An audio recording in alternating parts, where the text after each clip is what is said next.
Ooh. Hey, boys and girls, we're live. Welcome to the Centre Bounce. It's the week, I guess you can call it the week 2 recap Monday stream. So we're here. Joe will be joining us soon. Just kind of got held up a little bit at home. Hope you guys are doing well. Thanks for coming on. Thanks for watching. It's going to be amazing.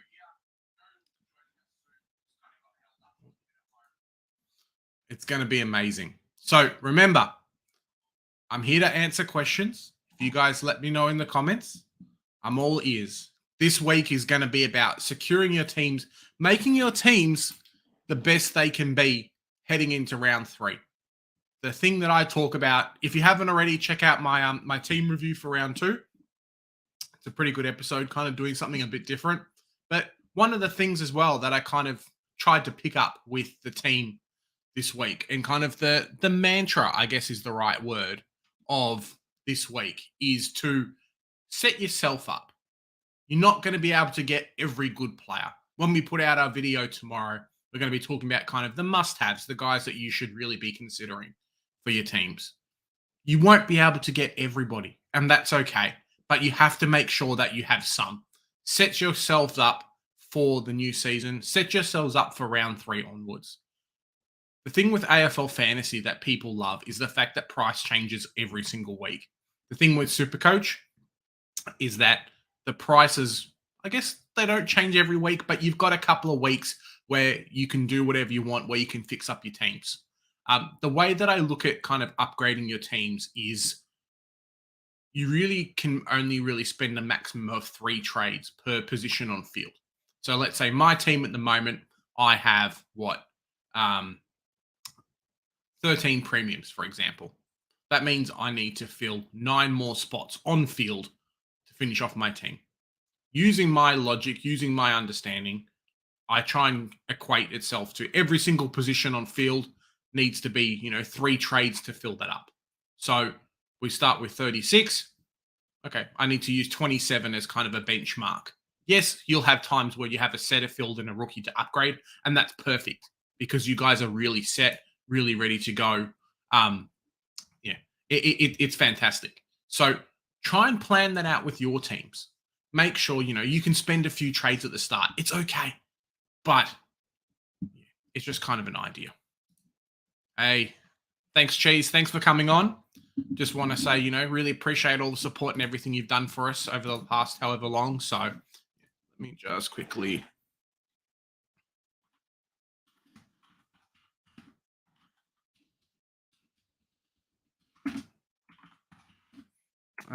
Yeah, guys, if you have any questions, chuck it down in the comments. Amazing that 20 of you guys have already jumped on. That's bloody fantastic. So, yeah, chuck them in the comments. Have to ask anything you guys have got for us today.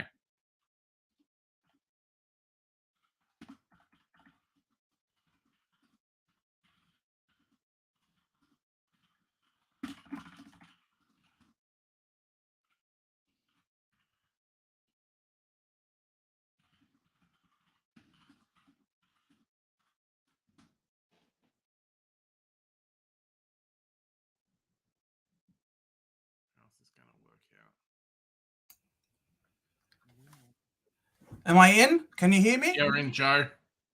You can hear me? You can see me? See, everyone, welcome. Joe's back. Sorry, bloke. Sorry, guys. I was late to get home today, so had to rush into this. So, yes, very unprofessional, but unprofessional streams are my specialty, though, which is excellent, I think. That's all right. I was just telling the fans, Joe, I was just saying thanks, everyone, for coming on. Hope your round 2 was fantastic. Let us know in the comments how your team went. I think you're going to end up doing a lot better than what I did this week.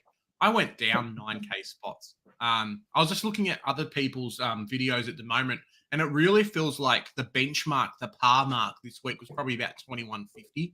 Just because I missed that meant that I really tanked in price. Anything above that, I think you guys would have done. If you got 2150 plus, you should have risen in the rankings, depending on where you really were. So it's going to be an interesting one this week. I was just telling Joe, I was just telling the fans about my kind of idea with upgrades and how basically every position on field should really cost you 3 trades. So coming Yeah. into actually upgrade season and spending your trades now, we hold a few for injuries, but if you can equate 3 per position, I think you're doing Yeah. really well. Guys like Setterfield, Warple, that kind of thing, you're only spending 1 trade going 1 up, 1 down. So you've got kind of a benchmark extra there. I That's think you're pretty fair to say, isn't disrespecting it? Setterfield. You're disrespecting Setterfield because you're calling him Setterfield. That's not his name anymore. Okay. Get with the times, bro. He is Setter Goat.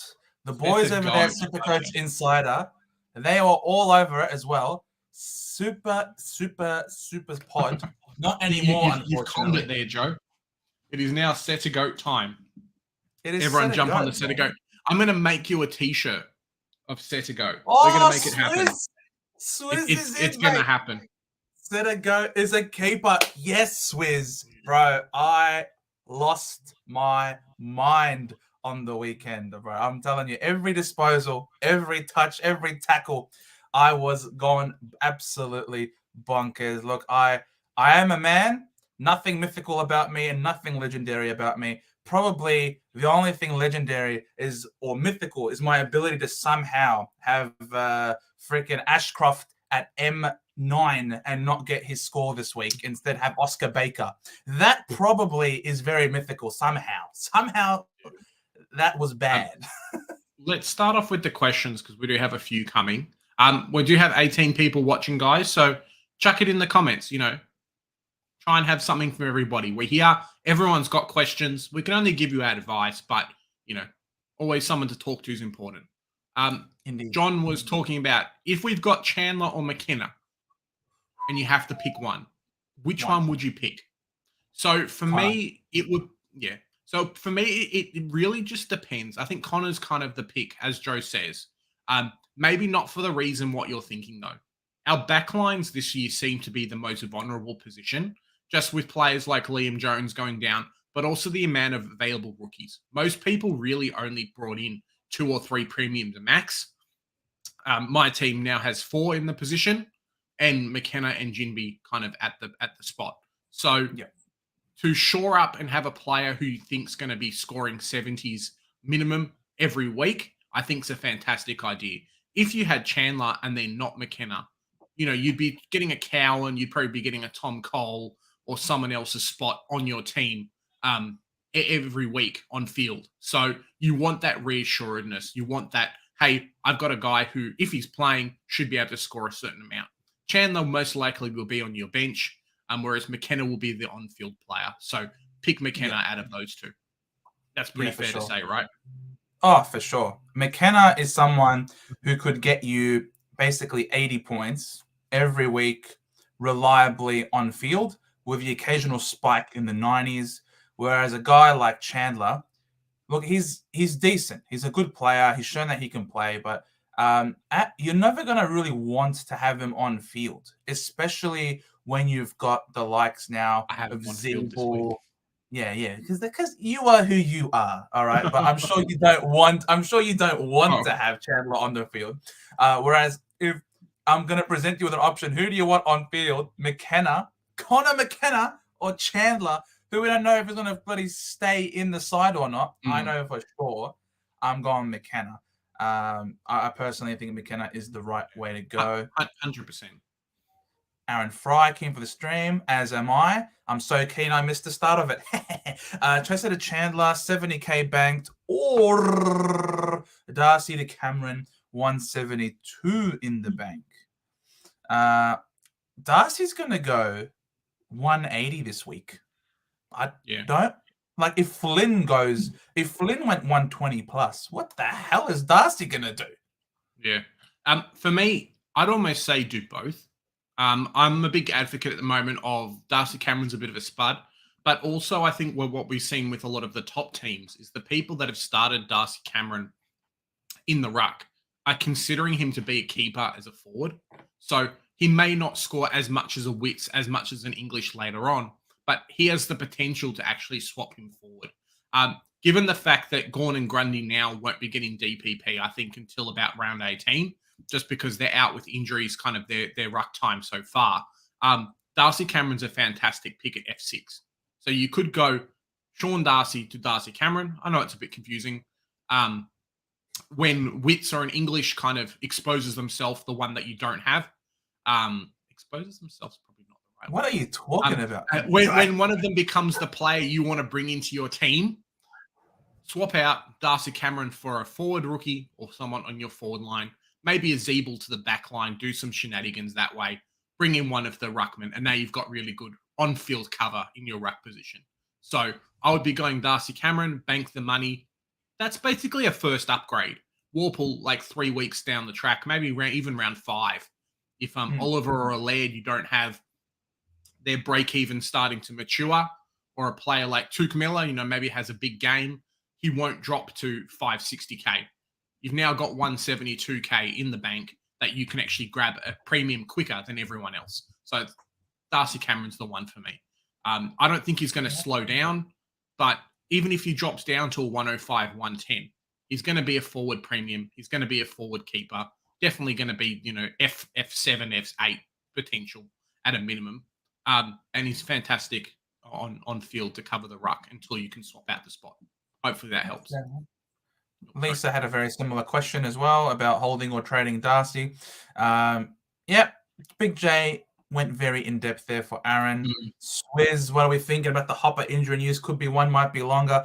Mate, Swizz, we're sitting here sweating, man. We got Hopper with injury concern. We got Setters, who was clutching at his quad as well. But good news is that he ran out the rest of the game well. Even after getting some attention on there, iced it up a bit like Goulden. So I think Setterfield's fine. Players just get managed, and they just, Ridley the week before in the preseason games had ice on his calf. I think a couple of other players. I'm speaking to Anthony today about it. He's just like, every game after he plays, he's got ice on his shins because he's got sore legs, and that happens. Does that mean we don't pick Kemalidi? We pick someone else? No, Kama in your side, Kama. Exactly.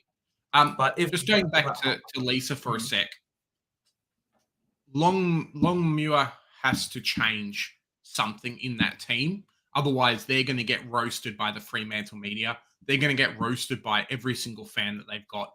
Going, 0-2, like they're going at the moment, isn't good enough for their team. I think Jackson goes majority forward and Darcy goes into the mid. But it's a bit scary. I know myself as an owner, I don't want to prepare to have to get rid of this guy, especially at a reduced price, because he will drop in value unless he pops out like a 190 this week. So if you've got a luxury trade, grab a Darcy Cameron or someone. I'm stuck in a position where I can't do that, but it's really something to consider because something has to change in the team. But in saying that, there's some real risk there. But I mean, what are we going to do if Hopper's out for more than 1 week? What do you reckon we do? If it's 2 weeks, you hold him? If it's 1 week, Hopper's you hold out, him? So you obviously don't know if it's going to be 2 weeks because they'll be like, he's a test for next week, and then he's a test for the next week. In saying that, if it's 1 week and it doesn't look good, do the swap. You don't want to miss out on having a mid-pricer who is going to jump up in price and become that premium status as quick as you can. So if you don't have a Warple or someone, Hopper to Warple, no worries. Don't grab Naz. He's stuck in my team. It sucks, whatever. But you could go Hopper to Setterfield for like 20k. Hopper to Jack Zeeble for 20k as well. So these guys who potentially are popping out premium scores every week. I think it's more about cash gen acceleration and getting to a premium status than anything. So yes, we love Hopper, but it is what it is that way. Cheese was saying, is it important to upgrade rookies like Chesser and Green or bring in premiums like Dacos? It's a really interesting position to be in. Both of them. both is the correct answer. I did the first one in week 1 and then the second one in week 2. I think that's probably the best position to have done it. Obviously, it's 6 trades down. It's 2 boosts. It's not great. Your team's in a position where you have to do it, so you have to do it. But you really have to set yourself up for the cash gen. If there's a player like Nick Dacos, so LDU, I think you can miss out on. But a player like Nick Dacos, who's popping out these humongous numbers, who's so cheap. I mean, he's only valued at a 90. He's popping out And so 120s. Yeah, highly owned too. and you're missing out on his scores every week. Teams don't, even just the position, like teams aren't going to tag him because he takes kickouts, because he runs through the mid, he runs through the back line, he can go in the forward line. The kid's too good. So that level of player, you can't miss out on. LDU, you can. But someone like a Nick Dacos, who's so cheap for the amount he's pumping out, is really, really hard to miss. The idea coming into round 3 is that you want to have all the cash cows you can, because it means that you're setting yourself up for cash gen later. The big thing with Supercoach is that you kind of have a first round of upgrades you can do in your team. So all these guys we started with at the start of the year, come round 8, 9, 10, they're going to be the price that they're going to be for the rest of the year, barring them now turning into premiums, like a Sheasel type deal. And even then, he's going to be, almost premium expense status at that time as well. So you want to make sure that when all these midfield premiums, who are our most expensive to players to bring in, when they're the cheapest, you have the money set. That's why we make sure we have the best rookies. Missing out on an LDU sucks. Get a Dacos because we've said the cash gen, because of he's so underpriced, but make sure that you have your cash gen set, because you're going to hate the fact when you've got Fergus Green on field, when you've got him on your bench and he's scoring you all 40 and not making any more money, and he's stuck at 210K, and it's like, what do I do? Versus someone else who, even like a Chandler, who could potentially be next week the same price as what Fergus Green max price is going to be. So make sure you get your rookies upgraded first. Yeah, he could have a good game this week, though, Fergus Green. That's true. He's got North Melbourne this week. So our defense is decent, though. Like, we haven't stopped, Ben Mackay, Griffin, or Ben Mackay's not him, but Logan, Zeeble, and all these. Our defense is going decent. Yeah, I know, but you just need a spike game out of the Hawthorn mids. The thing with the young Hawthorn team is that they're gonna catch a team out at some point. They're gonna come out, they're gonna play aggressive, they're gonna play competitive, and it could catch someone off guard. You never know. It could be North Melbourne this week. He's a key forward who scored in the 40s back-to-back weeks. He just needs one spike game where he kicks a bag or kicks 3 goals, and he's good again. And you just sort of want to have a playing rookie that has a floor that has potential to score. I know Green is a key forward, but you sort of knew that going into the year already. Nothing that you've seen so far is anything different to what you've already known going into the year. English at 581 or Cameron at 465. Before we say that, if we just pull up the team sheet from last week, yes, Joe's correct about what he's saying. He only needs a big game. There will be games where he doesn't go 0-4, where some of those become goals, and then he shoots up to like 60s, 70s, 80s. So that definitely accelerates his cash gen there, resets him to a certain extent. But the big thing is it's actually got to happen versus these players who are ready to go. You know what you're going to get. Barring like job security, you're set. So you have to do it. His job security is set. For sure. You'd hope so. Jonas, English 581, KL Cameron 465. Darcy with the round 12 buy has to go. Cameron can be traded at his round 14 by full wits. Coming off his round 13 buy. Do you like that strategy? So we're using a trade to trade in someone to then trade him back out again.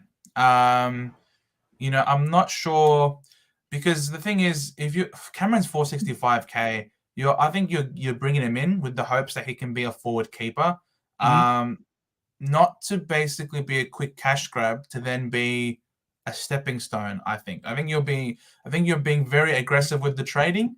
It could.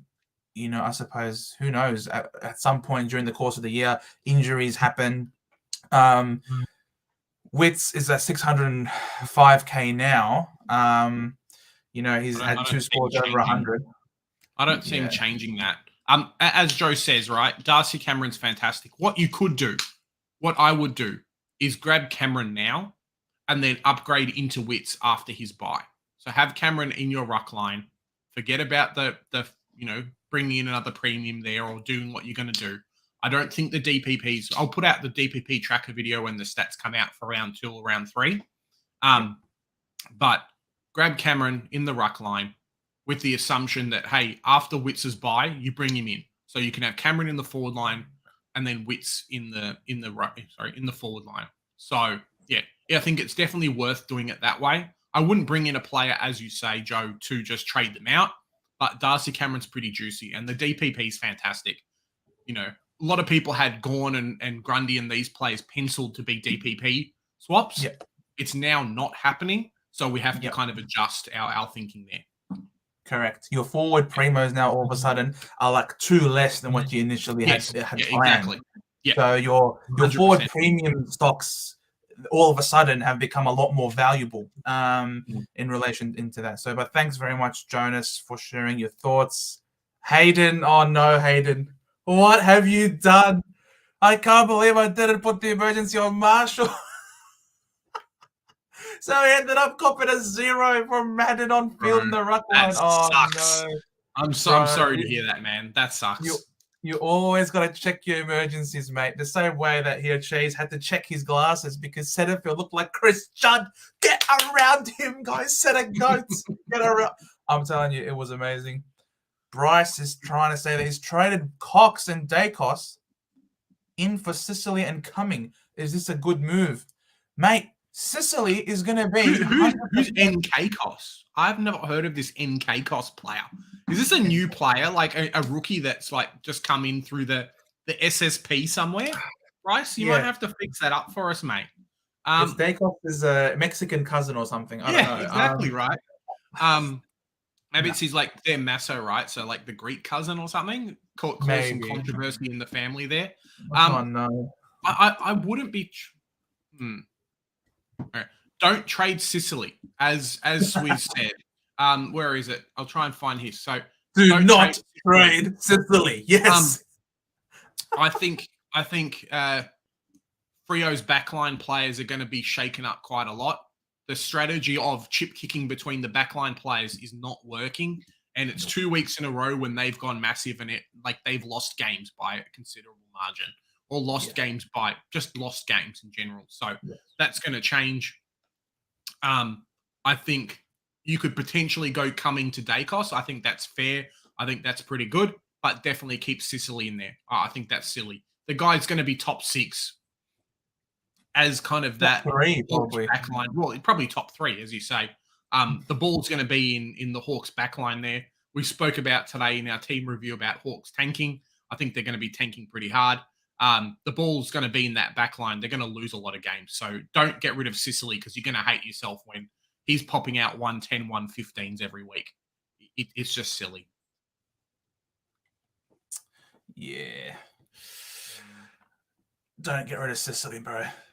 Don't do it. So we're just saying DC, so Darcy Cameron is going huge this week. Tigers have half their team out. Yeah, exactly. So these guys we were saying before about getting Darcy Cameron in, it sucks that I can't afford him. I wish I could almost reset my team and keep my scores for the week and just reset your team. I'm heading into round 3 because I would allocate the money in so many better places than what I have at the moment. Darcy Cameron's going to be a fantastic player. Score of like a 109 and now 137. It's beautiful for what people get from there. I was planning on getting DC in this week, but I would have had to fade Chandler, and it would involve me downgrading one of my failed mid-prices in the midfield out of Setterfield, Hopper, and Warple. But the thing is, none of them failed. They're all popping off, mate. So your 3 are the ones that everyone wants to get. Like, you've nailed these mid-prices, man. Yeah, so you didn't have Flanders. You had Fife and Bruin, but who cares, man? It's all worked as well. out quite well. That's why I paid up. That's why we paid up for these mid prices early on so that you can have the maneuverability. Yes, you use trades, you use boosts, but at least you enter into round 3 with a fairly solid team. I went Callahan to Setters to Decam and Ridley to Dacos. Callahan to Setters, Darcy to Decam, and Ridley to Dacos. Dacos is a must-have. Setters appears to be a must-have too. Of course, the GOAT. Darcy to Decam. Look, we've spoken that it's very definitely a very viable option. If you've got the spare trade and you don't have to bring in any rookies, Darcy DCAM is fantastic. I'm not set on doing the Ridley trade, but if you don't have Dacos and you got nowhere to facilitate it, do it now because you're going to struggle to get Dacos in like next week. If there's literally no other way, it has to be. If there's no other way, you're going to be paying 50K more for him next week. So for sure, easy. But yeah, I mean Ridley. I mean Swizz says it too here. Ridley's got the Saints and the Giants the next 2 weeks. You know what I mean? Like it's hard when to trade out someone who's got such a great fixture to come still for a defender. But if you have, as you said, like we're saying, if you have no other way of getting Dacos, then it is what it is, right? No, 100%. See what's happened there. Be hard for Sicily to be consistent. Well, I can tell you that Sicily's going to be getting consistent supply. The ball's going to be down in the back line every week, mate. It's not like it's Tom Stewart. So how good was Geelong last year? Tom Stewart still averaged a huge number because of the job role. The ball is going to be in the Hawks backline every single game, like majority of every game. They're going to have like an average score on the ladder of like 30 this year. I think they're already on 45 or something stupid. So yeah, the ball's going to be there. Supply is not an issue.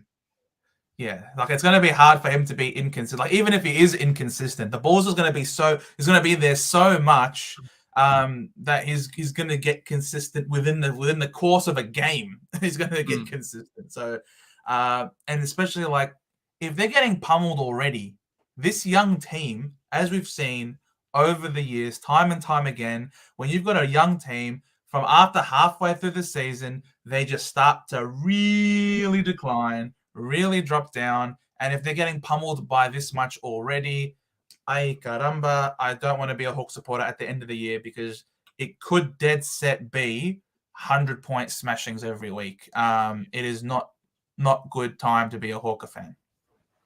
Guys, remember we've got some more time for questions in there. So we've got a couple more questions to go. We got Luke Donlan. I'm moving Fife into Zeeble, or should I go Goulden? Well, Zeeble appears to be a must-have, and Goulden also. Wow, you faded Goulden, Luke. That is very, very, very gutsy of you, mate. For me, I would go Fife into Zeeble. I think the DPP that he's going to get is really valuable, being able to fill up a defensive spot, especially come round 6. You know, you put him in the defense, you don't have to worry about him too much. Should be good to average 100 plus, which is a defender primo keeper status. Almost the same thing in the forward line, but also he comes out a lot cheaper too. So Fife to Zeeble is almost a straight swap in price versus if you go Goulden, you've got to find another 150K or 180K there, which is potentially an upgrade that you're missing out early on into the season. So spend 50K to get Zeeble in, or lose out on a keeper later on. Lose out on like your first upgrade much cheaper. So, yeah. Oh, Big J. We've got a bit of a special guest, boys. Do you want to introduce our guest for today, Joe? Look, I feel not deserving. I feel very undeserving to do this thing, as you want to put in the hard yards to do this. And given the caliber of the guest, this guys, it's no surprise. We have been having it advertised a lot, and the name was on there. The thumbnail was done. It's all along the bottom, breaking news. So there's no surprise whatsoever. We've got the one and only Supercoach Mumma, the winner from the 2021 season. Welcome. Thank you so much for coming in. No problem. Thank you for having me. Hey, no worries.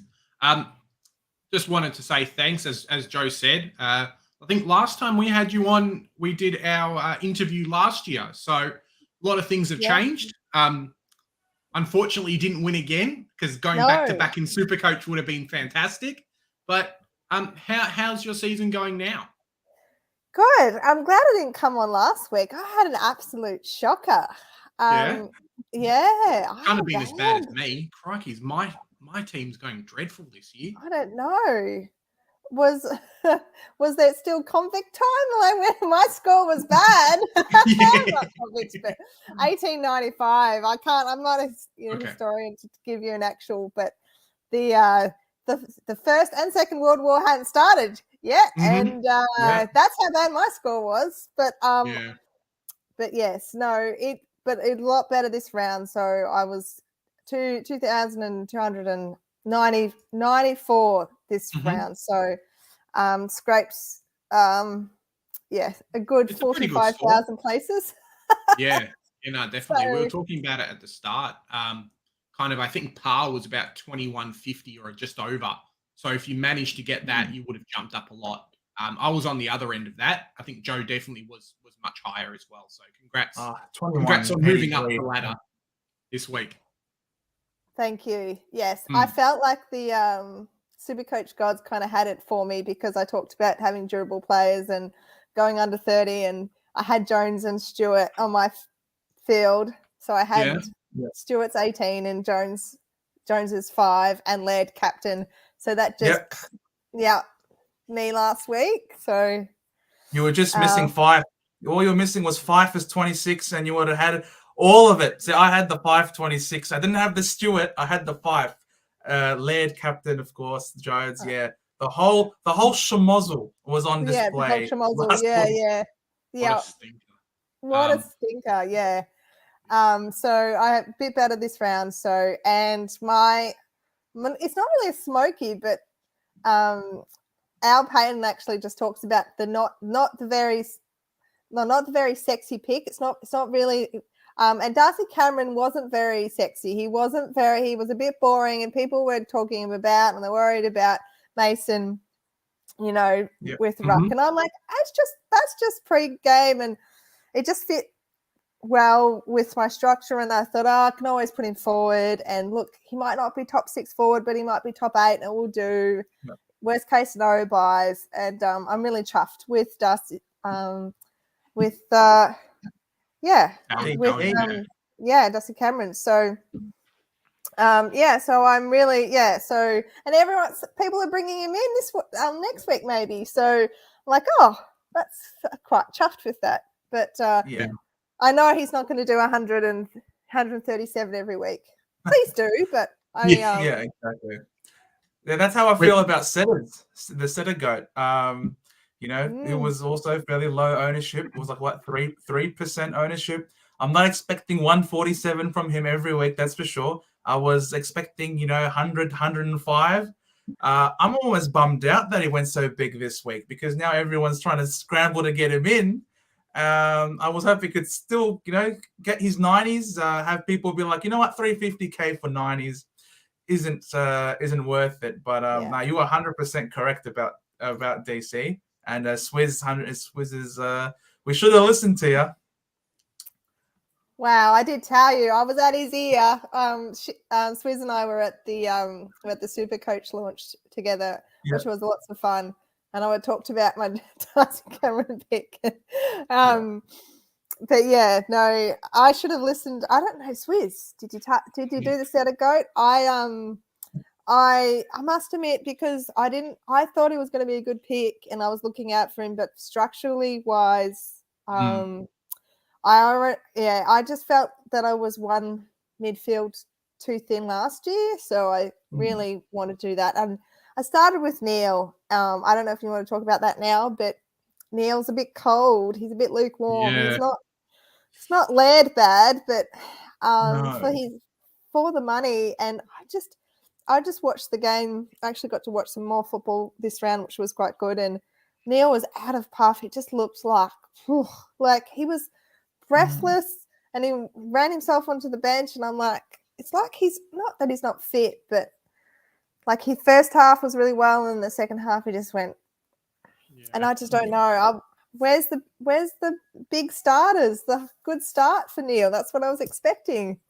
Exactly. It's something I've spoken about a little bit during the preseason, even just not his performance at the moment. Obviously, we've had 2 games that have either been 100 or just under, and he's expected to drop a lot in price. But it's more so with the likes of Dunkley and then Ashcroft coming into the team. two more people in that Brisbane team that you expect to be scoring 100 or close to. Something has to give, right? I mean, they don't have Yeah. lines really anymore, but they can't have 8 players scoring 100 plus every week. So someone's really got to start losing points and things getting shared. A stronger midfield means that Neil isn't carrying as much. So you're not likely to see those humongous games anymore, unless it's a preseason one game where Ashcroft went poor and then Neil basically took all his points. Whereas now, if Ashcroft goes, 100 or close to, it evens out a lot more, right? Yeah, and I know that was the question. And then he had a bigger game in the preseason, and I'm like, yeah, I want Neil. Well, the thing is I was a bit stuck because I had LDU in my team, didn't I? Until the preseason game, and LDU and then Neil went pop, and then I'm like, do I have regrets? Possibly. Yeah. And that's who I'm thinking of trading him to if I do trade Neil. Yeah. I've got a couple of other issues in my team. I've got a Tanner Bruin issue. Why? I am a Cat supporter, and I literally said the words, I don't think he can fit in our midfield. And why is he in my team? I know I'm here, but he's my F5, so I'm kind of being kind to myself.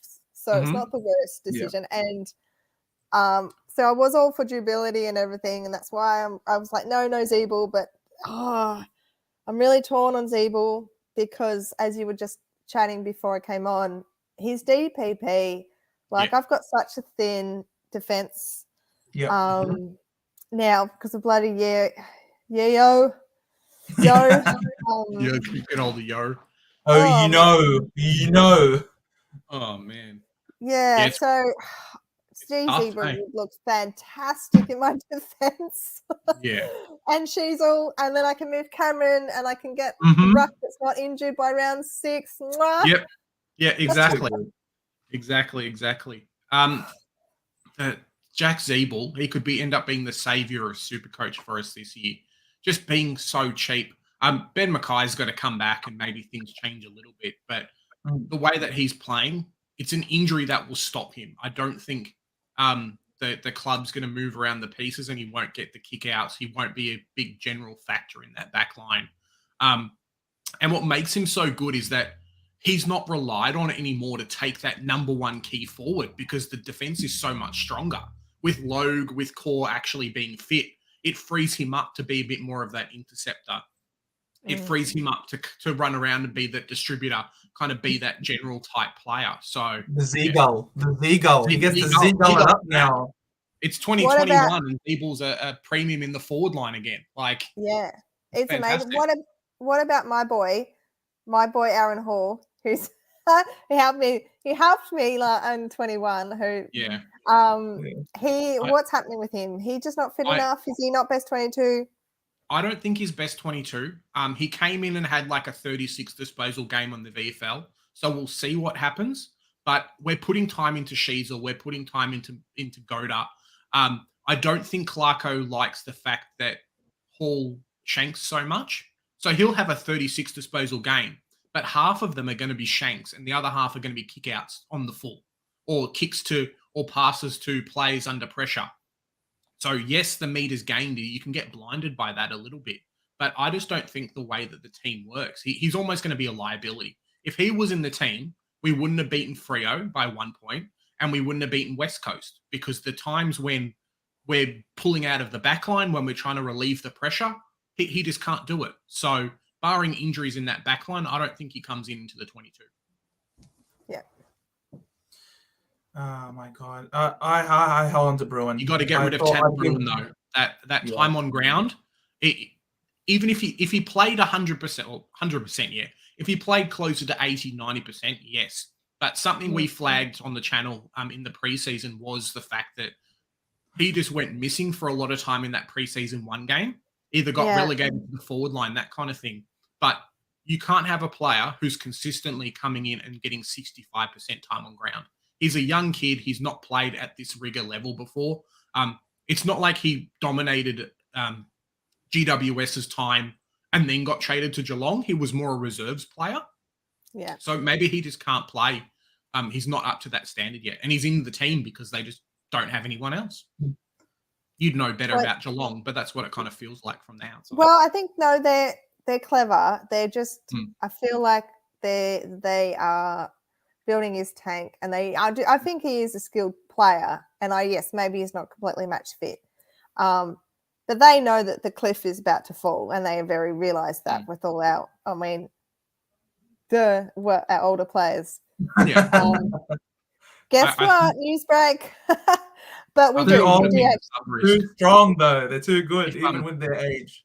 I know, but if currently, Stewart wasn't out that round one, if he didn't get the injury, I think Tanner Bruin would have been subbed out, which is kind of the feeling that I've got. So, yeah. and no offense, Jay, but currently Geelong are behind. Like West Coast and Kangaroos are ahead of Geelong. at the No, moment. it's so good. So like we're crap. We're tanking, baby. No, we're not. You're not Hawthorn. You're not Hawthorn. No one's tanking as hard as Hawthorn is, my word. This is borderline Gee, they're illegal. going hard for what that. they do. I don't know who that draft pick is. But they talk about him in one of my messages about the number 1 draft pick the Hawks are trying to get. It's borderline illegal, I reckon. That is unbelievable. Yeah. Anyway, no. So yeah. So we look. Yeah. With I don't know why he's in my team, but he's getting out anyway. I'm really glad. Yeah. Look, 47 wasn't fantastic, but I'm really glad that I waited a week because things changed in a week. Because I was tempted with Horn Francis and Judas, and I was tempted by him, and I'm really glad I waited for a week, and lots of things. And then there's Hopper. What's going on, guys? Yeah. Dude, like, knee niggle really concerns me. Yeah. Like, can you have a knee niggle? What was the words again? It was crazy because you watched the game and he literally looked like he'd done an ACL. As much as he was complaining, he was on the ground. His knee got like stuck under his body. It twisted the wrong way. Everything was like, yep, he's taken his 90. But it looked like he was out for a couple of weeks. And then he comes on field and just keeps playing. I'm like, what is this person? So maybe they're trying to hold him off for the week. And we were debating a little bit at the start if it's looking like it's only a straight week. Do you keep him or do you not keep him? I was in the camp that because of the cash acceleration and the want to get to primo status, if you don't have a Setterfield or a Zeeble or someone, you swap him. If you can afford to spend the trade, you don't have anyone else to bring in because you don't want to be keeping him and potentially he's out for multiple weeks. And instead of getting a premium off his price in like round 4, 5, or 6, now you have to wait till round 10 for him to come back. So that was kind of my argument there. But yeah, it's a tough one. I personally don't think he misses at all. I think it's just like, just noise. I hope that's the case. I really hope so because I've already got Setterfield, Settergo for PM. I've already got Warple. I've got the mid prices there in the midfield already. So it's like, what do I do with the Hopper stuff? Like, you know what I mean? Like that. It's that weird price where I've already got Ashcroft, McKenzie, Hollins. I've paid up also for these rookies. It's like, what do you do with that money? Do you trade him out? Like I'm getting Zeeble in for Bruin. How many mid prices can you have at this point? I just feel like these are the select few, and then the rest have to be guns and rookies. I feel so it puts a lot of teams in an awkward situation, especially if you haven't got Dacos either. I have to get Dacos this week. Because he's going to kill Richmond at this point. So, yeah, and everyone already owns him. So it is a predicament. I'm hoping if it's just a 1 weeker, I'm going to hold him, to be honest, and trust Ollie Hollins against the Giants. I'm sure he'll do okay. Do you have Dacos in your team at the moment, Emily? I traded him. I traded Stewart to Dacos. So I had the most ridiculous trades that you can imagine. I'll be back 1 second. All the secret trades. I posted some and people just went nuts. Like, what? You're trading? And I'm like, gosh, this is just tempting. I'm just seeing what everything are. And it's like, okay, I'll do it in private then. And then I went, Dacos. Yes, he's going to get tagged. but I've got to have him. I'm like, I've Yeah. got nah. So I'm like, stop overthinking it. You need, and so I didn't spend the cash. I was very tempted to spend the cash. I kind of wish that I traded Chesser. I was going to trade Chesser to Poo or Philippou, and I wish I did, because now I might miss on Philippou now because I've got so many other issues. I was going to trade Chesser to Phillips, but then Phillips didn't get named.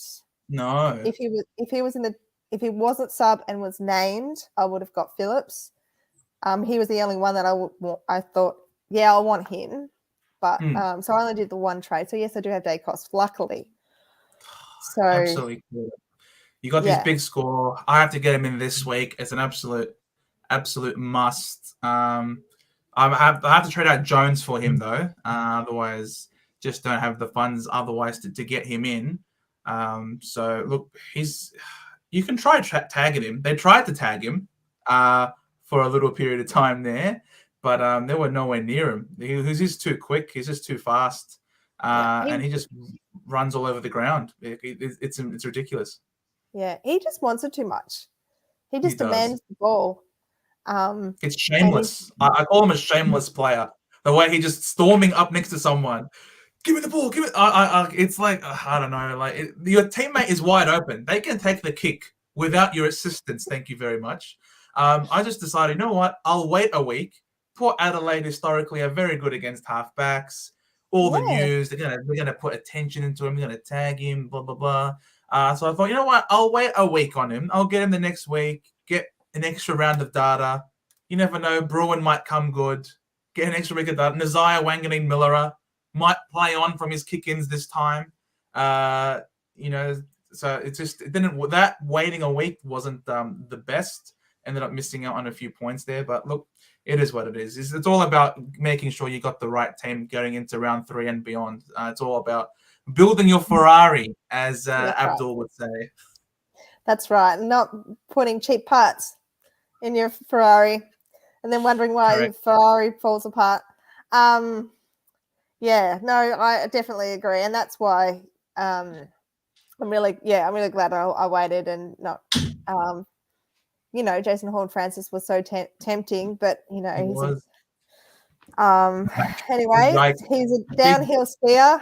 So yes, I can imagine a lot of those Horne-Francis the people who traded him in are going to go straight to Setterfield probably from him. Just hopping from one mid-pricer to the next. Oh, and Now I have a question because I don't have cogs. Do either of you have cogs? I have cogs. Yeah, me too. Yeah. Okay.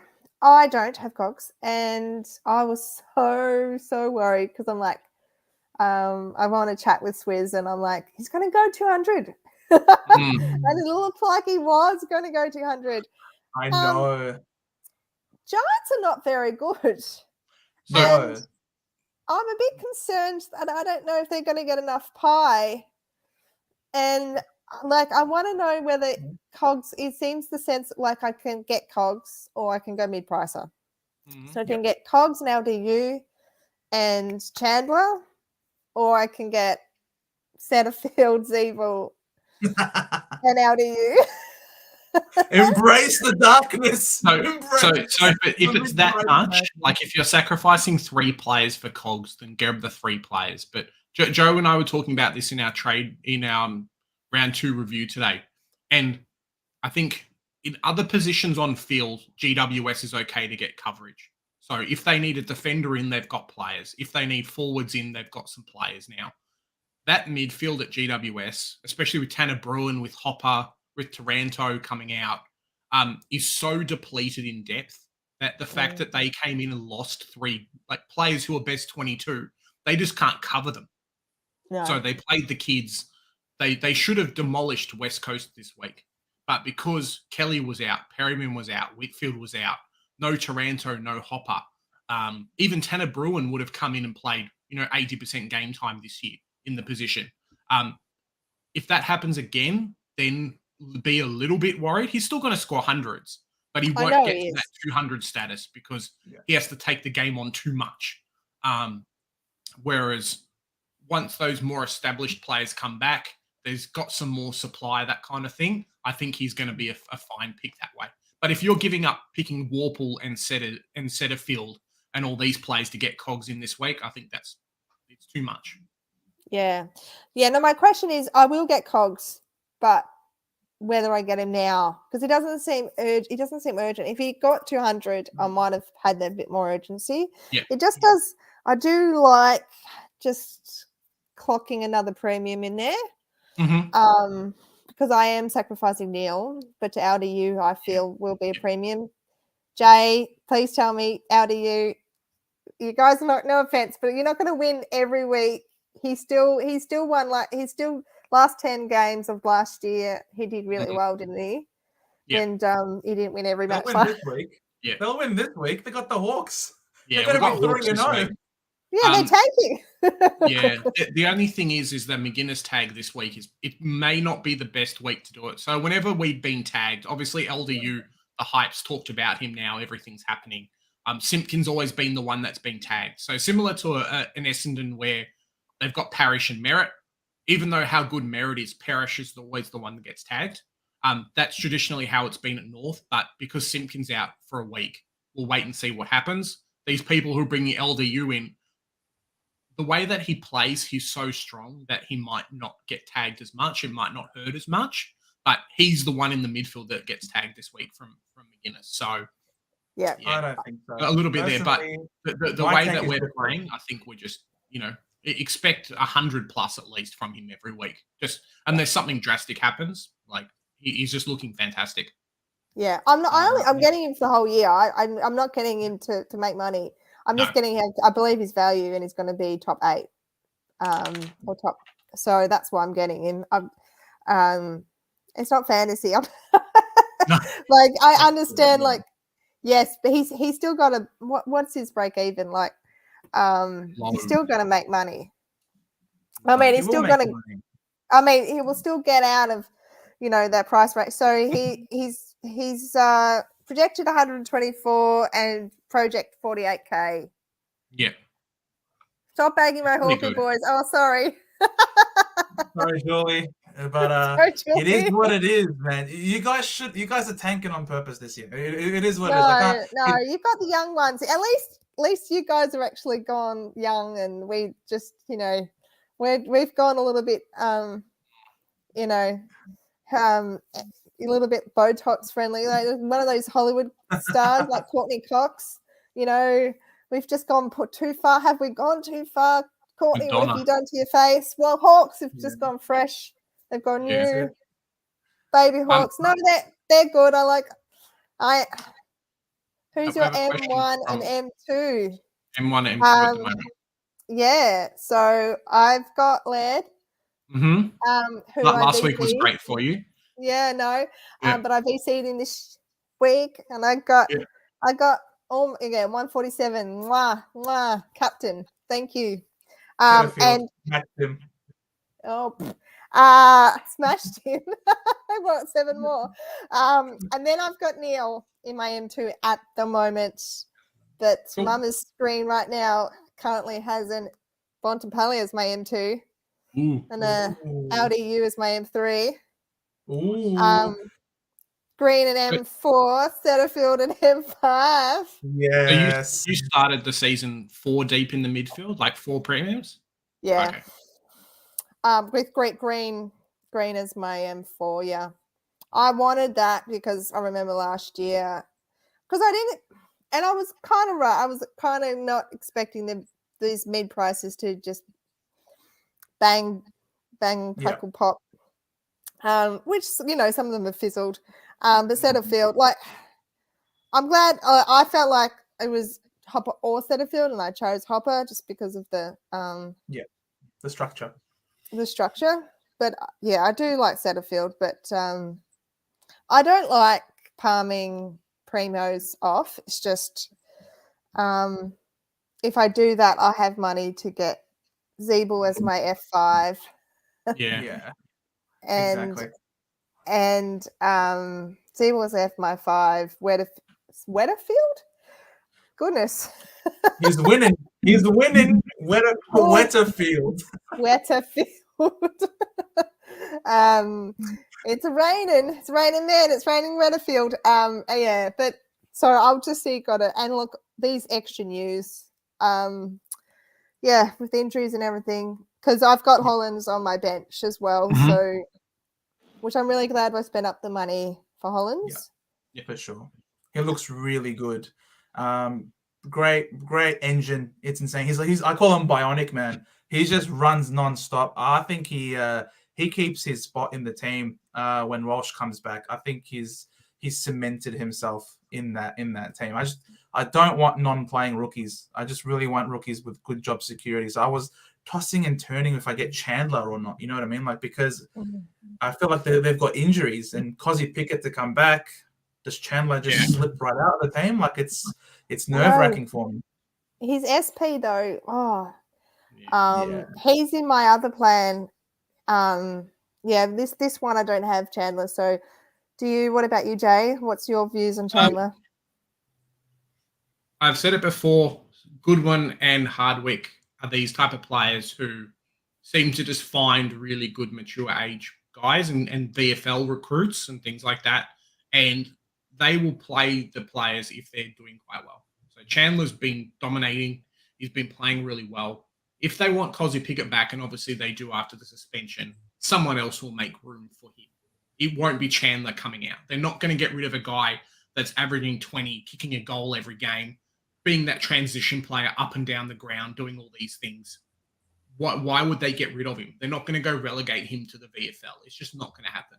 So his position might get moved around a little bit.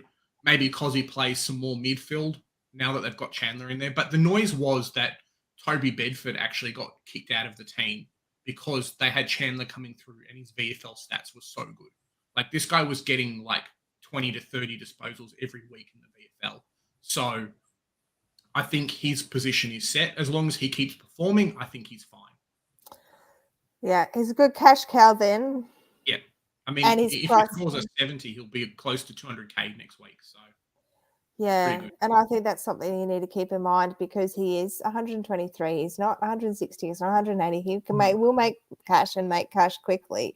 And yes, he gets dropped at 220, 240. We're sobbing while we're trading him, upgrading.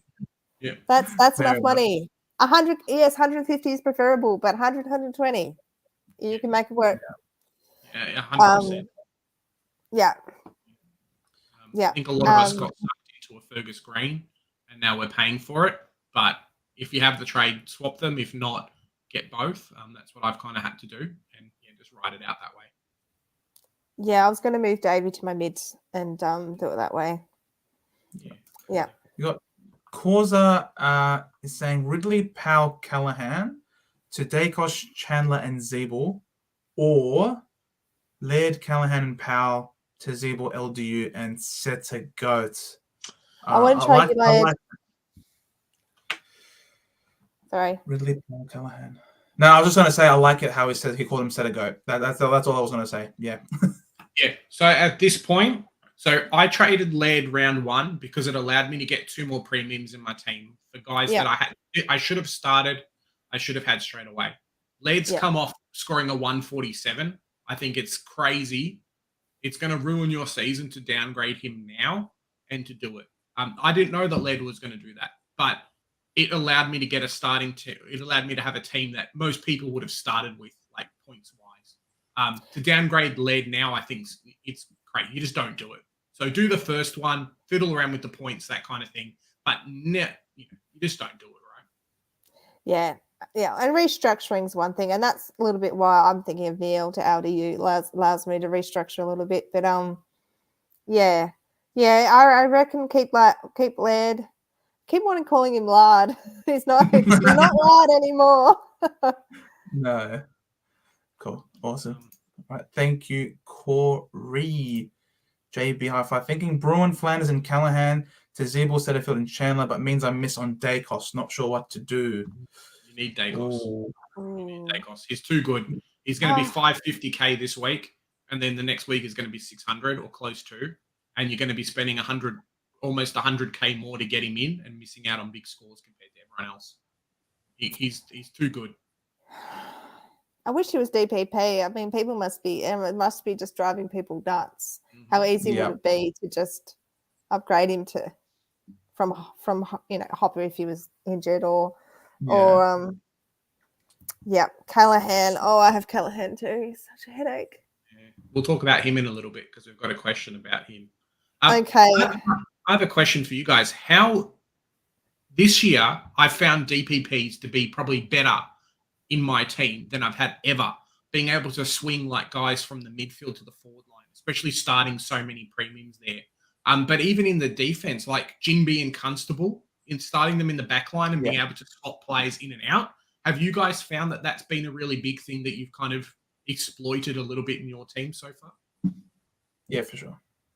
Yeah, it's been great. Yeah, no, I haven't. I don't have a mid forward set up at the moment. I'm about to implant one. I desperately need one. But I just with trades, it's so much easier. And I know there's certain ways, but it's not as complex. But just it's so easy to get from, with subbing and yeah. So apparently my video on Twitter is not really working. I need to update it. But how you can do advanced trading when trading plays in and out. But yeah, no, I found it. I think that's something that I do need to use more personally. Yeah, like I know I've put Jinby and Constable from the back line now into the midfield, and it's allowed me to get Dacos in. It's allowed me to get McKenna in these players who I haven't started. And the same way as well, going like a Sheasel in the forward line and now a Zeeble. So I've my midfield at the moment's got Cogs, Goulden, and Rosie almost in there.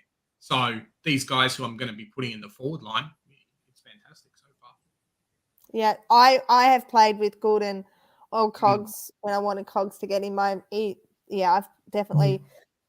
One of them has been in my midfield. It just opens so much more up. It's so amazing as I said, when Zeeble and Sheasel can get into the defense. It's just going to be round 6. It's going to be juicy. Will be awesome. Oh my god, I can't wait for that. Lisa, trade out Jones to Dacos, Sean Darcy to Decam, Bruin to either Hollins at M8 via Cogs or leave Cogs in mids and get Chandler at F6. Okay. So you're obviously getting money from the downgrade from Darcy to Cameron. Jones up to Dacos. Yeah, I think Dacos is a must-have. As we've said heaps of times.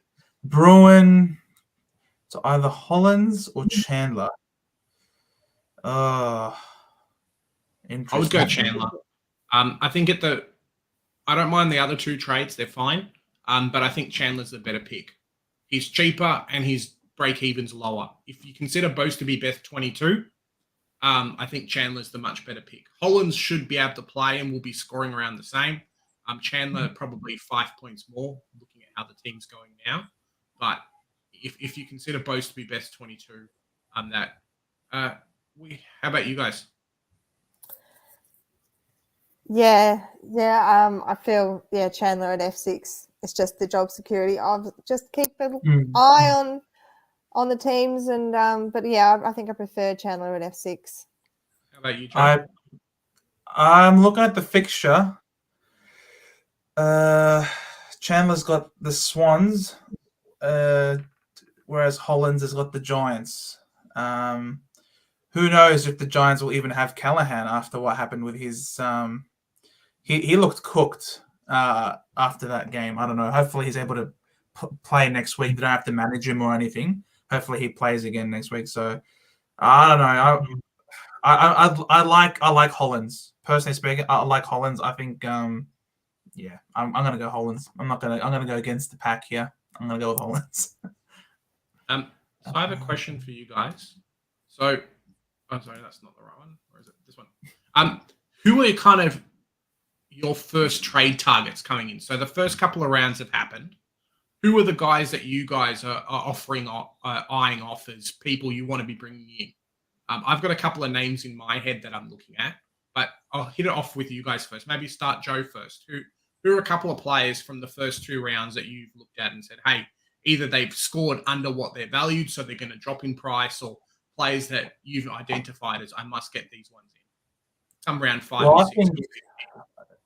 I think if I haven't got Rory, if I haven't gotten Clayton Oliver in my team by round 6, then I'm going to be in for a world of hurt. I think from that point on, he could very well be M1 from that point onwards. I think he's someone that I have to get ASAP. He tends to start the years a bit slower, but he's actually had a very good start so far. And he just looks menacing. He looks so I don't know if it's the new hairstyle, but he just seems to be running over the ground, and he seems to be on a mission. You can never count this guy out. I'm really hoping he doesn't tear it up this week or next week. Hopefully he can drop a bit more in price. That's why I started the mid prices in the middle, so I can hopefully get to him ASAP. That's my number one target, I think. Emily? Yeah, good question. See, I'm a bit impatient because I want them now. So cogs. So if I don't get cogs. If I don't get LDU. English. I just know when I get him, he's going to get injured. Exactly. But is he going to get outpriced me? So yeah, I need Grundy. I'm going to be looking at Grundy. What do you think? Gone's out? How long is he gone out for? 4 to 6. But then Gone's going to come back in, so that's not really a long-term option, is it? I know Zeeble and Sheasel were going to be there, but I need a defender. I just haven't decided who I want. Do I want Sicily? Do I want Dawson? Mm-hmm. Do I want Sinclair? So I need a couple more weeks to decide who my next. Stewart's probably going to be a bit later if I want him back in my team. But yeah, I'm still a little bit unsure where I'm going. But definitely, if I don't have Cogs, he'll be. And I don't have Oliver either. So yeah, so one of those two probably. For me, I think Joe. I had a couple of other players, but I think Joe kind of put it in my head. So Laird and Oliver are going to become must-haves very, very, very quickly. If you look at the structure of my team, so at the moment, if I had all the DPPs, like I think they're going to come in, I'm almost 5 and 6 deep in the back line already, and 5 deep in the forward line. So the midfield is a position for me that has to get filled. Currently, I've only really got 2. So I need to fill them up with players. So grab your Laird and Olivers if you can. I'm looking at guys like Neil, who have had 2 kind of 100 scores, and they're valued at like a 115, 120. Similar with the Tuke Miller as well, who's around that, who should drop down to like just under 600 around that time. So those kind of players are the ones you want to bring in. But as Joe said, if you can grab a Laird or Oliver, do it now, because once their price of like equalizes, they'll be very hard to get in later. And that's kind of the benefit of a team like his, where you've got your Hopper, your Setterfield, your Walpole, those. It's almost one rookie plus them to a premium. Myself, I can't do it as much, so we'll be spending a few more trades to do it. But yeah, grab those guys as much as you can. Well, Sammy Walsh, I don't know if he's round 5, round 6, but I do have my eyes on him. How low he gets, how good he's looking. I love Sammy Walsh. So Sammy Walsh, doesn't matter what form he's in, he looks good. Honestly, he's such a talent. He's such a classy player. Far out. Yeah. So is Callahan a must trade if he's injured? In my team, I've traded him. I think his injury. I didn't bring him in last week, so I saved the trade on that. I started the player, but his injury looked like he gets one bump and then it's going to do it again. Both of his shoulders are super strapped. He looked really good in game 1, and I was really happy to have him. But if you've got a player like that, you don't want to carry a 250k injury risk heading into the main season when you've got a Chandler and all these other players who you can save 120k by downgrading to. So that's it for me. It was a nice kind of run. I would have liked to get 2 or 3 price rises out of me before trading, but it is what it is. How about you guys? Yeah. He was like my beaming light in round 1 with my crap round. Same Turns for out me it was too. a rain coming towards me. Hmm. Yeah, damn. He's a trade out. I honestly think he's very Butter-esque, isn't it? Zach Butter's Mhm. just Yep. I just didn't like how he just seems very injury prone. And I thought it was about it. There was all this talk about his ankle not being right. Yeah. His ankle. His What foot. is his shoulders? That's how I could pick him out. Like when in the game was happening last week, I'm like, wait, who's the strapped up boy? Oh, that's Callahan. But why is all this talk about his foot? Like, I thought his shoulder seems to be a bigger problem here. Well, it looks like a mummy with how much is all wrapped up there. But I was gonna trade him in last week for round 2 after his big score in round 1, and then obviously the injuries to Kelly and Perryman, and Kingsley was saying that he might be he's capable of playing inside mid, and Abs in his videos was like he can read in between the lines, So for me, I'm just like, you know what, I don't like picking injury prone players, let alone players who are currently playing with managing an injury. So I thought, Yeah. you know what, I'm not going to do that to myself. I'm not going to use a trade to bring in someone. That's why I don't have English. That's why I'm not trading in English, because I know the second I wasted 4 trades on that guy last year. I'm not doing it again. I'm not getting English. It is what it is. For all the English owners out there, you should hope that I stay away from him so that he can stay healthy for you. That's all I can say. Yeah.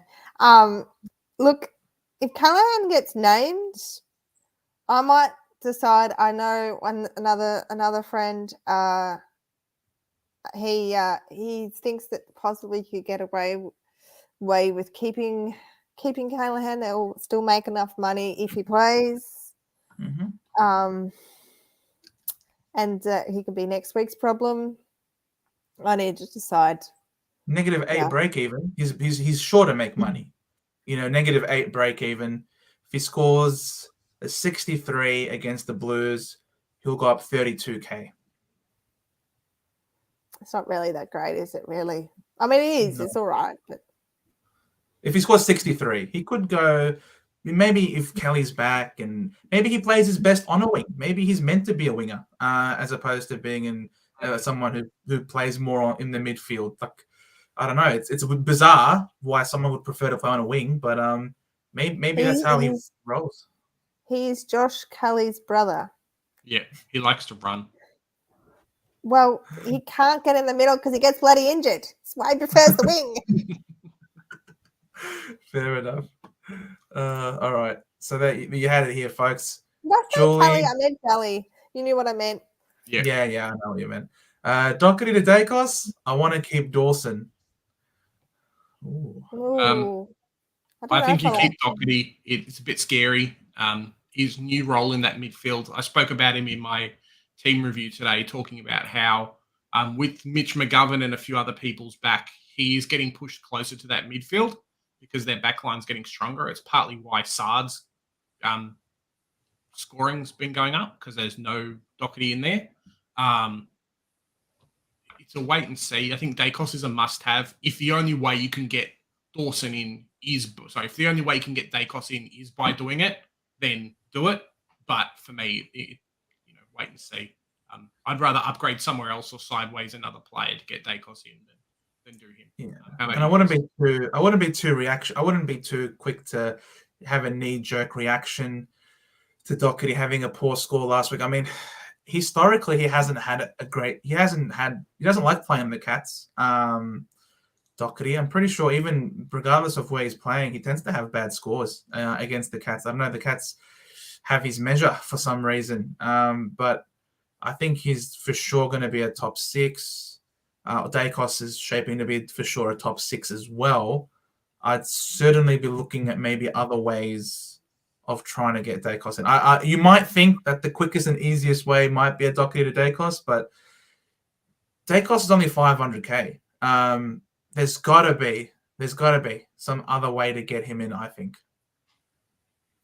Yeah, Look, I'm honest. I'm considering trading a premium myself, but I am hesitant to trade Doc because I think, There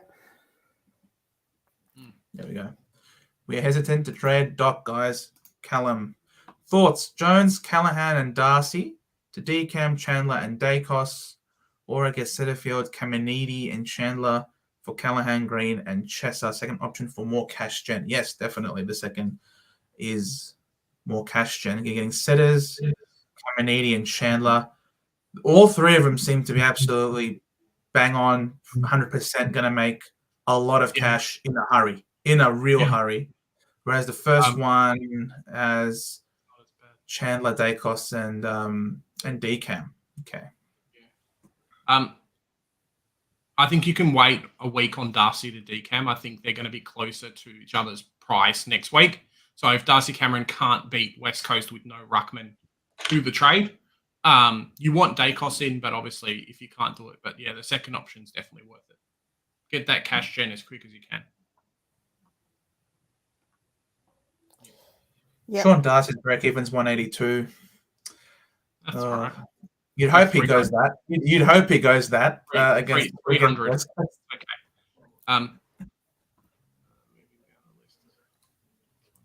So Cheese was saying Ridley, Callahan, and Bruin traded out. Dacos, LDU, and Zeeble traded in. That seems pretty good. I like those There's some trades. question marks on Ridley at the moment. Just kind of job role. Joe and I have spoken about him a little bit. But Callahan and Bruin, if you can get rid of those two and grab LDU and Zeeble, not too bad. I'm on the same lines, Cheese. I love cheese too. He doesn't really like cheese. Okay, well. Yeah, he doesn't like cheese. So you're opposite. Oh, well, do you have Cheezel? Bang, bang. That's exactly. Jordan Lyons, Doc, and DeGoat to Dacos and LDU. When you say DeGoat, do you mean DeGoey? Yeah. DeGroat? So. Yeah. Really? Wow, okay. Doc and DeGoat to Dacos and LDU. Yeah, I'd do that. 100% do it. Did DeGoey fail in round two? I think really so. Well. He's DeGoing from Jordan's team, apparently. Let me check. So I felt really bad because I don't know if Peter listens to this show, but he tweeted me, DM'd you got me 84. about 84 to go in. I'm like, oh, no, I think he's a very good option. And then he went bang in round one, and I'm like, 30. sorry, Peter. I feel better now. Yeah. Yeah, I think he's one of those players that has a big, good game, and then the rest of the team kind of picks up for him. So, yeah. Collingwood had something like 8 or 9 players over 100, and Jordan De Go was not one of those players. So, yeah. All right. So Gorn, DC English or Wits in for Gorn. All right. Oh, poor he's one of the Gorn owners. Hopefully you hadn't seed him.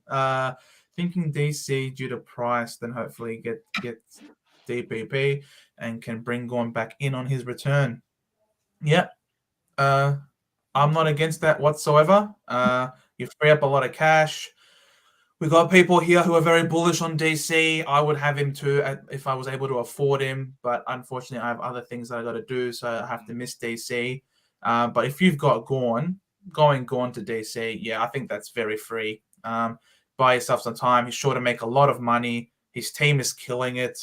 And you can just wait and see who the right ruckman is to get for a juicy price. There's no loss there, I don't think. No, I mean DC's already got DPP, so maybe he was saying like he's going to get DPP when he comes back. But yeah, you can always pick DC now, and then when your ruckman that you want to get in comes in, you just swap him to the forward line because you'll be a forward keeper anyway. Yep. He's got DPP. That's the reason why I got him. Theo Manos, get LDU or Dacos this week. Well, that's that's the $1 million question, isn't it? I feel or the $50,000 question. I think it depends who. Is it the same play? Like who you're getting out of your team? I feel. Okay. Yeah. I feel like who you're replacing in field is the question because I like both of those players, but yeah. are you upgrading a Callahan or something, a Bruin, for example, getting him to the midfield and upgrading him to LDU, then yes, LDU. But if you're getting something for day cost, just have a look at those two players. I don't know, Theo, if you message us what the other plans are, but I reckon day costs. But yeah, they're going to be top in both of their lines, top 8, top 10.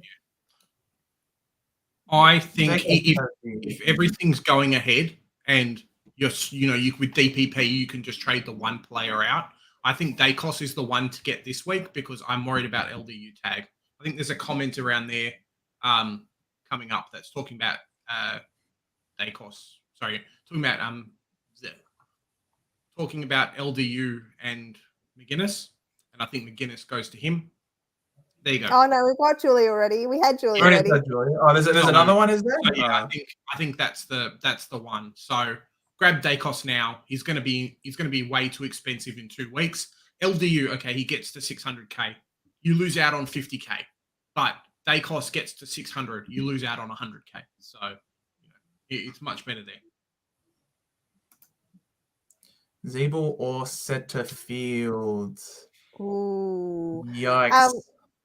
Did you hear there was someone on Twitter about Setterfield's quad, but I reckon that was just. Yeah. No, he did. He did have a quad concern early in the game, in the last quarter.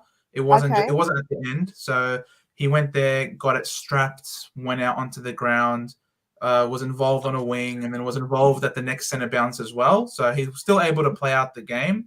I don't know if that's because we had already activated our sub at that point, but we were winning comfortably by 20 odd points at that point. So I wouldn't, if there was something wrong with him genuinely, I can't imagine Brad Scott would have risked probably our best midfielder on the day just to have him out there on the ground when the game was already basically done and dusted. If there was a concern, he's 100% would have sat on the bench, I think. But he still continued to score another 20 odd points, I think, after that point in time. So I think he'll be good to go. Yeah. You go first. I like Zeeble just because of the DPP, and I personally am not like Jay, and I do not have a full back line. I have a very thin back line. So for me, I think it's personal. Who's your M8? Does getting Setterfield? What are you doing with that again? Who you feel? What does that do to your team? I feel I like both of those picks. Personally, I would pick Zeeble because I definitely I squeeze him in my forward line. That's kind of almost getting too full. And then I'm waiting for possibly, I'm not 100% sure, but I might get Zeeble. And then I want him in my defense in round 6. Yeah. I think Setterfield overall will make more money, but Zeeble's the pick for me because of the fact that he can become at his scoring capacity, and if he keeps up like the 1.5, 1.10, he will be a defender premium that you can keep all year. He will be a forward premium you can keep all year. Whereas the idea with Setterfield is that you're actually going to spend more trades with him to get a Laird or Oliver or someone else in your team. So if you're happy to do that, grab Setterfield 100%. But at the moment, I'm looking at Zeeble. I'm like, hey, you've got a premium here that you can keep the whole year, who's got a good buy round. I think they've got round 15. Has a good buy round that you can now, and you're spending 350k for with DPP swing between your most two crucial positions on field. So, you can't really go past that much. And that's why I'm picking Zeeble. I say both. And he's done this. He's done 100 plus average before. Setterfield hasn't. So, I mean, he looks fantastic now, but Zeeble's got the scoring history as well. Yeah, for sure. Right. If I can't get Warple this week, is it worth bringing him next week for Nazaya Wanganeen Millera? What's Warple going to go? Warple's break even -21. If he scores a 73, he'll go up 42k. Yes. Now, yes, do it. Do it. He scored 2 90s. If he got another 90. If you can afford it, do it. Because I think Nazai is basically capped out at what his scoring capacity is. I think he's kind of tanked that 50 plus the 70 odd he got now means he's tanked out. He's going to max out at something like maybe 350, 360, 370. He's not getting the 90s that you needed for him to make 150K, whereas Warple popping out 100s will. He's the best player at Hawthorn at the moment. Mitchell likes him in the position. Even if you have to get Warple a week late, do the Warple trade. 100%. Just do it.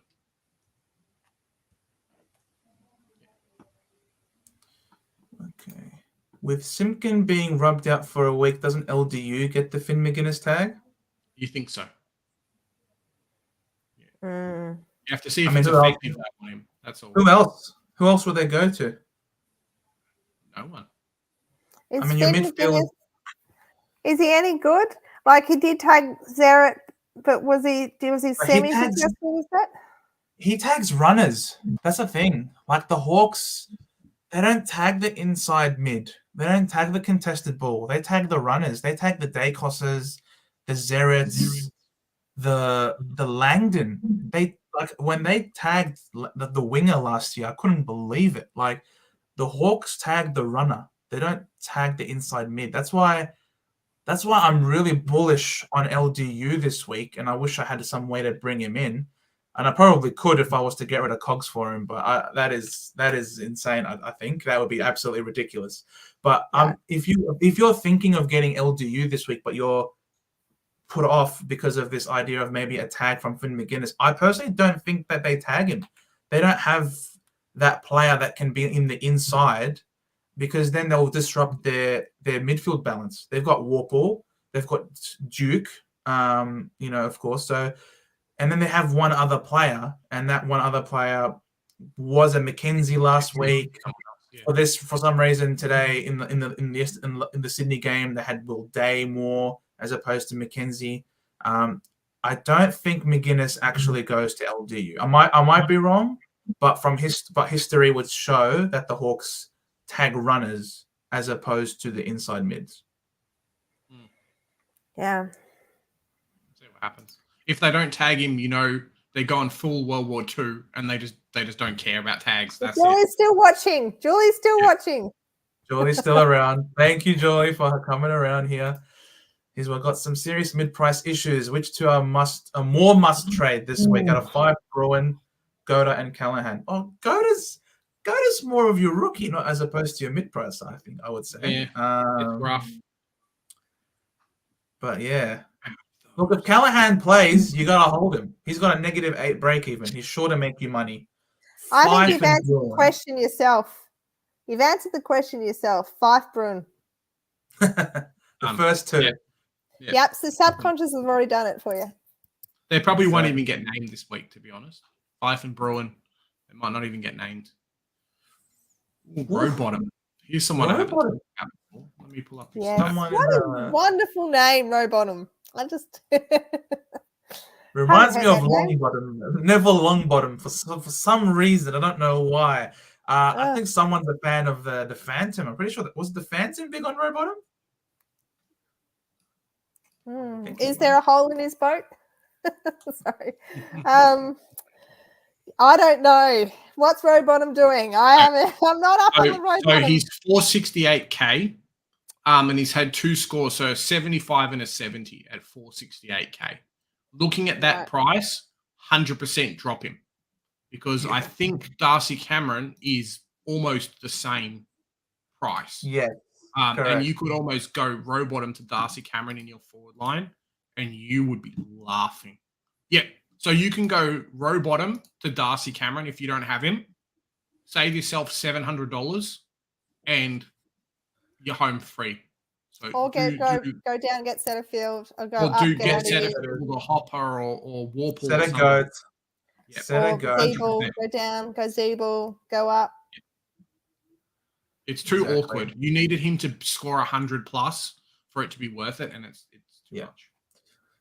Theo explained further. His trades: Wilmot, Dacos, Decam out. Go to Hopper, Gorn. I heard Hopper will be out for a while. Keep it up. Oh, I don't want to hear that. Theo. I don't want to hear. Hopper, let's go. Are Anti-Hopper you train. celebrating an injury, Big J? Shame on you. Shame. He's not been named as an injury yet. I can celebrate it. I just wait till Shame. he's named. Don't you have Hopper, Jay? Or did No, the computer glitched. Supercoach broke, Shut and up. for some reason, No, Mazai you stated my team traded was him off the out. left. You So I don't know. traded him out. Nah. Shame on you. Nah, he- oh you It traded was a him out? glitch. It was a He glitch. did. It glitched. That's it. He traded him out. He traded Nah, him. it Don't. glitched. I'm here. I'm telling you the truth.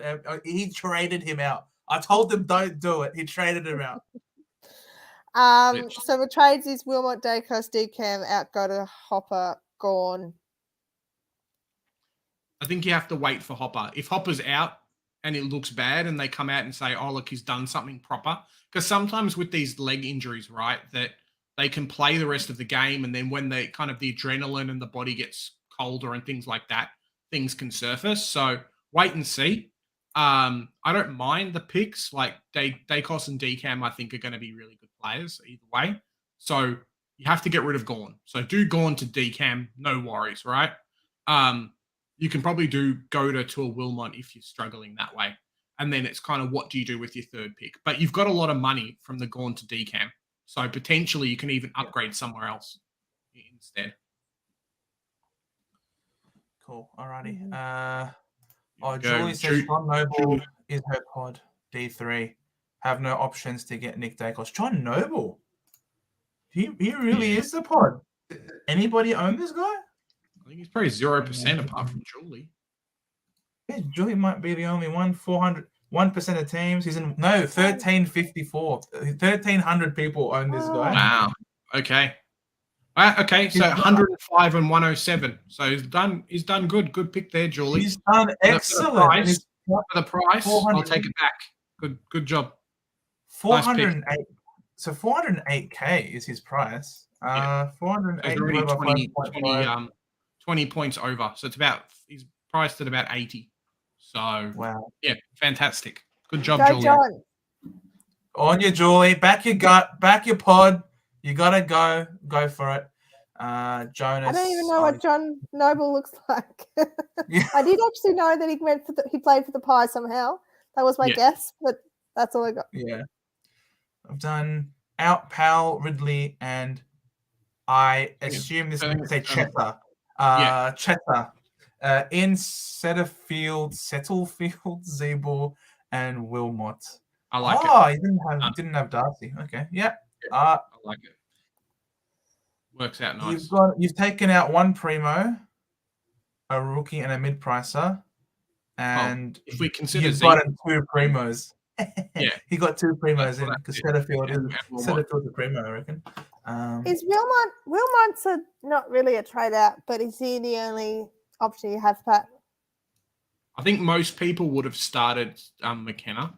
So outside of like a Tom Cole, there's not really anyone else who's available in the back line. Oh, sorry, Wilmot in. Sorry, Pat. Yeah. I'm like, why are you trading Wilmot? No, Wilmot's fine. Yeah, trade him in. Yeah. Yeah, cool. Cheese, are there any low-key players you think you can keep up great play and become Supercoach relevant? For example, like Mason Wood or a Max Holmes sort of player. That's John Noble. Yeah. John Noble, that's it. That's Julie's got all the picks. John Noble. It's interesting. A few of them. There is a few. John Noble's definitely one. There's a couple of these. Can I offer you a Cox, the Freo Cox, perhaps? Yeah, all these Freo defenders. Oh yeah, Brendan. I just don't think they're going to chip kick in that back line anymore. I think it's cost them 2 games in a row, and I don't think they're going to do it. Ed Kerno's one. I'm not sure how cheap he is, but he's had a couple of really good games. I think he gets dropped for Walsh. M can tell us about Jack Bowes. Yeah, look, I'm a bit there. Yeah, look, maybe I would wait. See, I'd wait on Bowes. Give him one more week. I don't know. Geelong have already been high, but look, I don't know. I don't know anymore. We're just a bit of a rotating door, and defenders, we're just so out. Like, we are so injured prone at the moment. Apparently, Cameron's got a broken rib. Like, he's literally, from carrying Geelong last week. Yeah. on his bare shoulders, handsome shoulders. Literally, that man was playing by himself. I was saying it. This guy is like probably the best forward I've ever seen in the modern era. He's up there. He is up there. Quick Geelong chat, if you can tolerate it. When we traded Cameron for those 3 first rounders, whatever it was, I was skeptical. And I'm like, nah, is he that good? He is. He is that good. Yes. He is 200% worth it. And and I met him like a couple of months after he came to Geelong, and he spent an hour signing signatures. He was the nicest, down-to-earth guy. And I'm like, yeah, and that was before he won us, he helped us win the premiership. But no, he's way worth it.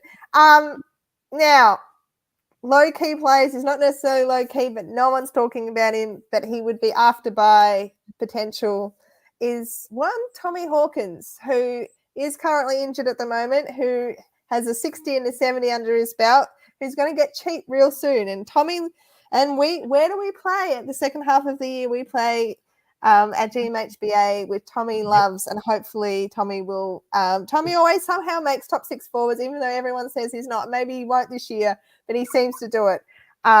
He's just a little bit of left field, but not now. He's slightly injured still. Well, will the stadium be done then? Because I know there's some talk that these bigger games might get moved to Melbourne if the stadium's not completed. They want to put more fans there. I have heard the stadium might not get done. Apparently, my father-in-law talked about the steel in China or something. Yeah, look, watch that space. Oh no, we need Stuart in. We need Stuart in our team at GMHBA. Like, this is. Stop! Don't talk to me about Stuart. I'm a broken woman.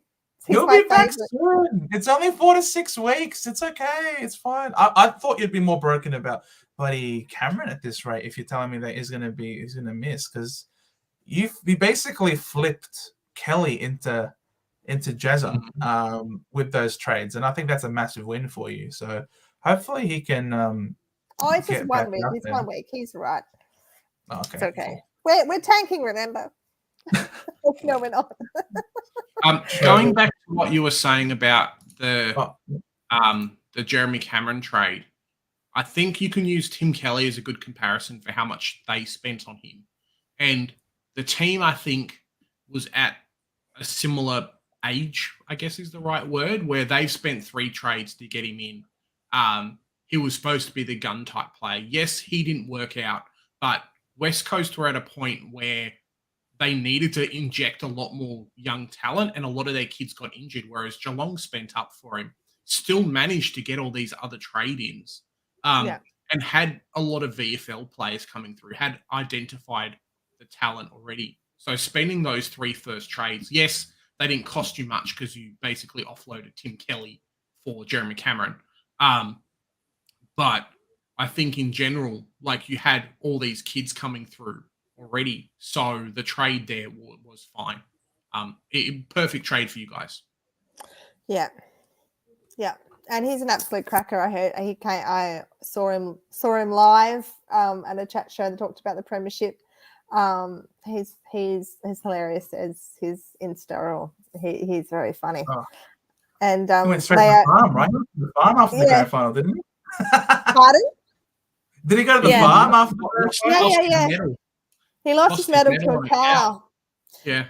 He was up all night, all morning.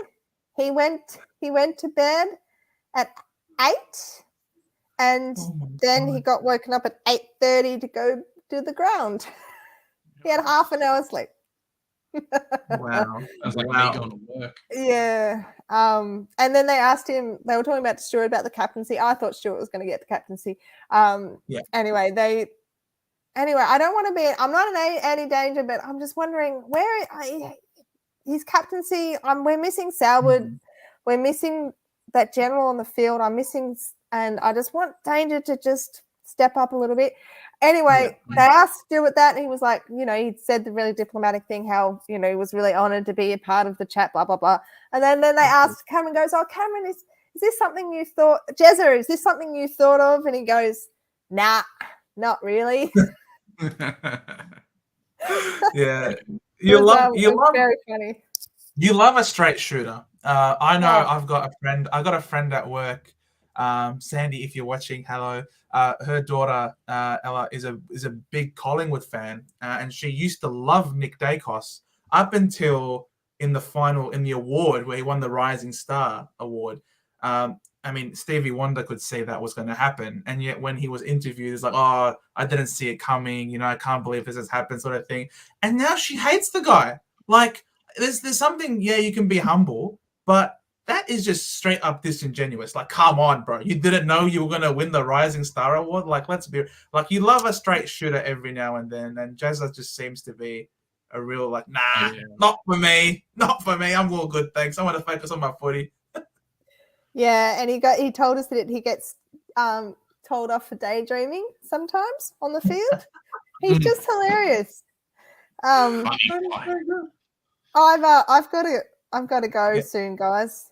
Yeah, that's cool. I think we'll be finishing up, guys. We might put in another, let's say 9:20, and then we're done. So a little bit longer because we've got the guest and stuff on. But yeah, 9:20. Yeah.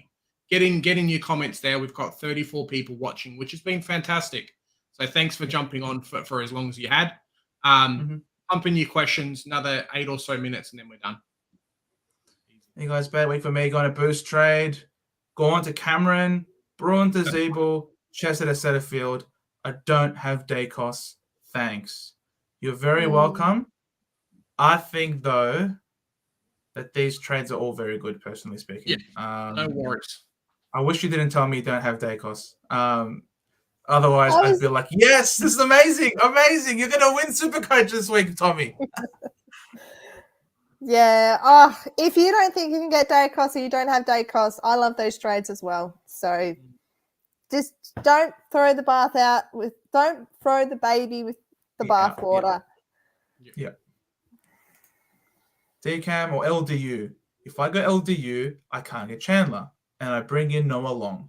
Or if I go DCAM, I can go Chandler and have 90K in the bank, if that sort of makes sense. James, it does sort of make sense. Yep, thanks for the question.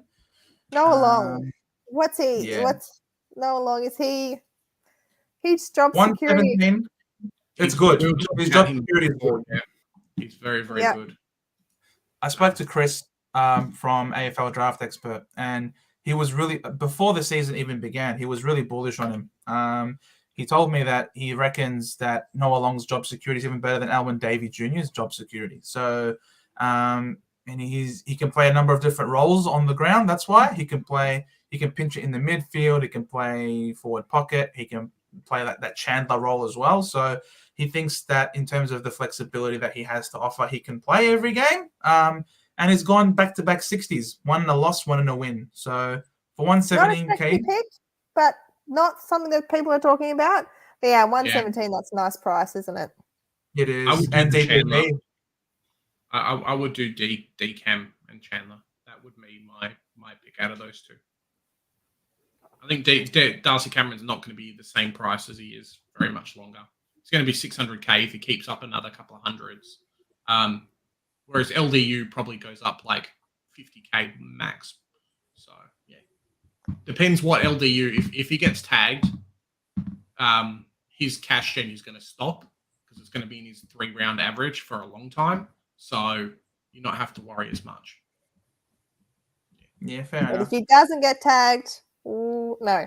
To the moon. To the moon. 3-0, top of the ladder. Let's go. Hawthorn's going to give us like 80 on our percentage. So whoever's ahead of it.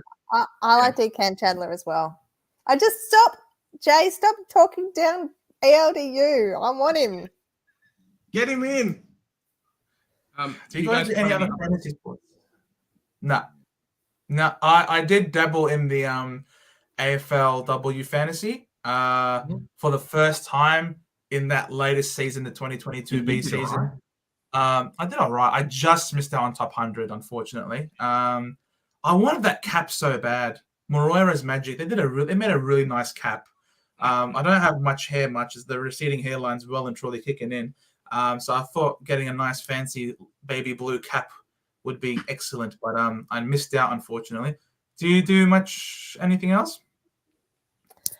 I do BBL. I did racing once. I actually came like 80th, but not many people did it.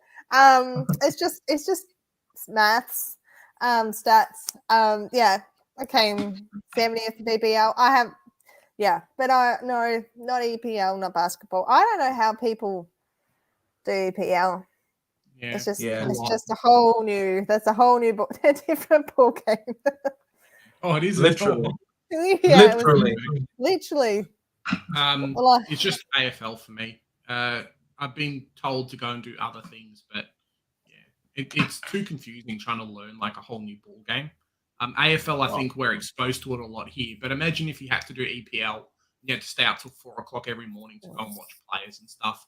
I think one of the big things about AFL, or at least Supercoach in general, is the fact that the points are capped versus like an NFL, whereas players just score on how well they do. There's not a maximum amount of points cap. So a player could completely dominate and score like 200 points.